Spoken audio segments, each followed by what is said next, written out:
map expertise. I want to talk. James, I'm going to give you a call right now, James. It says former fugitive, map expertise. James, I'm going to give you a call. It's coming from 202 Washington, D.C. And it's coming through. James. Calling now. Hello? Hi, James. Hey, JLR. Good to hear from you. Well, thanks for coming on. Are you a former fugitive or a fugitive expertise? No. Former fugitive with map expertise. So Gotcha. 14 years ago, I was a fugitive 14 years ago. Of course, I was a younger man and have since done different things in life. But thank you for sharing that. And wow, I'd like to hear some insight. Talk. Sure, What's going on? I'll answer most anything. But yeah, so I've been following the case pretty closely. My fascination, and of course with respect to Nancy Guthrie, I hope she's found, but my fascination is the getaway and the manhunt part of it, as opposed to maybe the sentimental part of it's 30 days in almost, so yeah, with respect, but yeah, so the outsmarting the law enforcement is the fascination I've kind of dove deeper into, but because of your own experience as being a fugitive. What were you a fugitive on? Would you mind sharing? What's that now? What were you a fugitive about? Like what was going? So mine was a fight, and then I was put on probation for the fight, and then about a year and a half into the probation, I left the country. Oh, you left the country?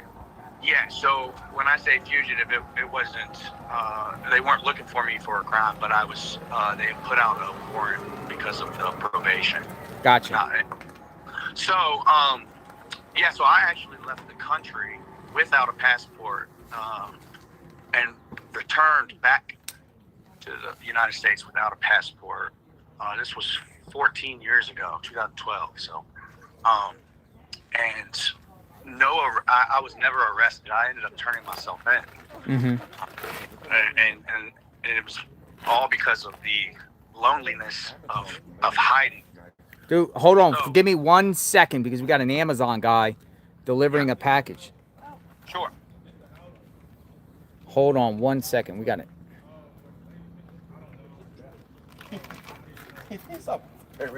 We got an Amazon guy at the house. They got a package. I don't know what this is about. Could be for people out here. It could be something going on. Amazon, just stop by. I'm still with you. Yeah, you're still with me. All right, he walked away. So he gave the cop a package. The deputy. What type of crime did you have? What was going on?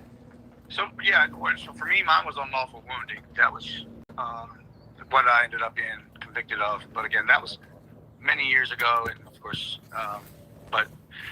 So my point is that I ended up turning myself in while having been on the run for a couple of years, and they gave me a bunch of a few years too that I had to go ahead and do after turning myself in. And of course, they were a little bit easier on me. Anyway, it wasn't anything as serious as what's going on here,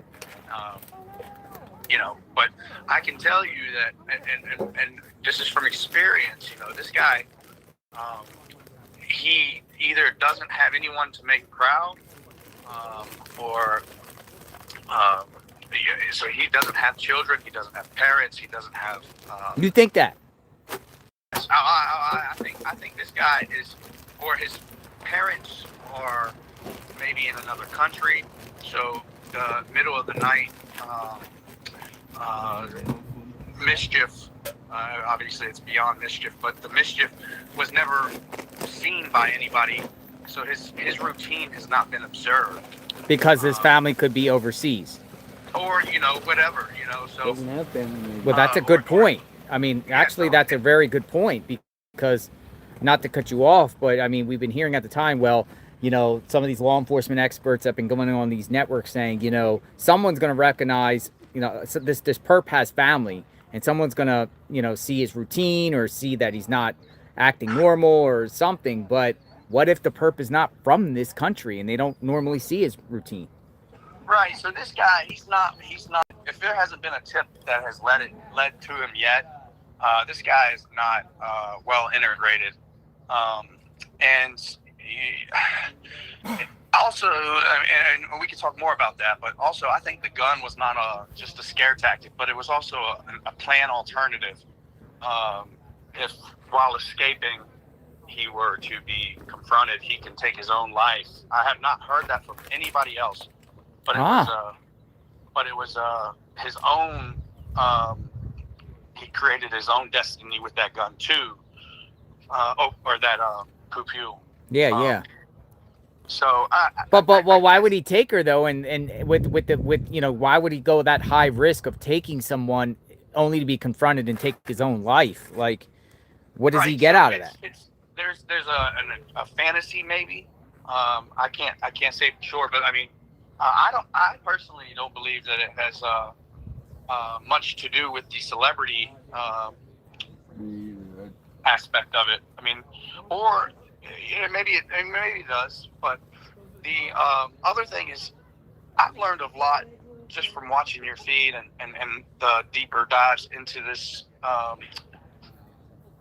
this particular crime, that from watching all these videos, I'm wondering if this was a how to do the next thing that is bigger. So I feel like there are tiers to the kidnappings. So again, we knew that once Charlie Kirk's shooter was on the run and everything, his own family turned him in, or were going to. Mm-hmm. There was no chance that he was going to get away.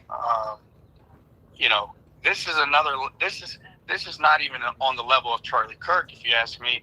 In other words, if this were Taylor Swift's, LeBron James, or anybody to do with President Trump's family, then they would have already circled off the neighborhood and had an officer at each house doing an investigation. So, I mean, and they would have gone about it the dirty way, with not worried about warrants and stuff like that. There are I think, I can't say for sure, but so I mean, and as far as the maps, I've mapped the neighborhood and looked at potential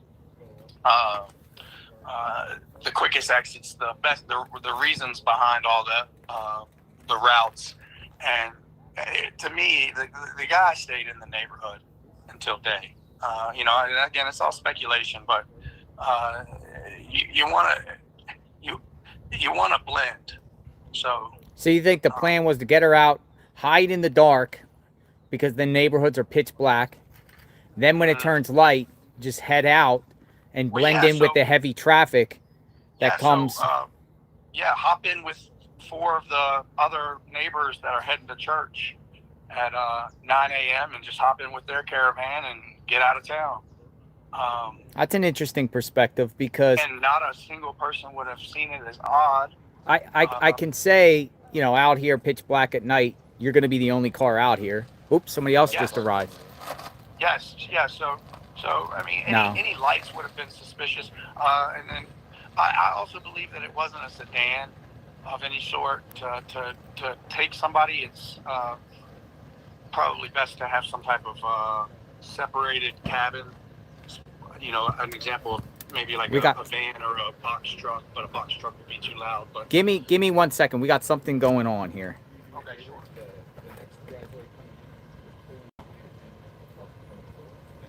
All right, listen, I have to let you go because we have another guest that has now arrived to the house. Okay. But I appreciate the conversation. Thanks for stopping by and giving me your perspective, James. JLR, I'll be there on Monday. Oh, you're coming. Yes, I've already booked everything. Oh, okay. Come say hi. I will, absolutely. Thanks, Take care. James. Yep, Bye-bye. bye.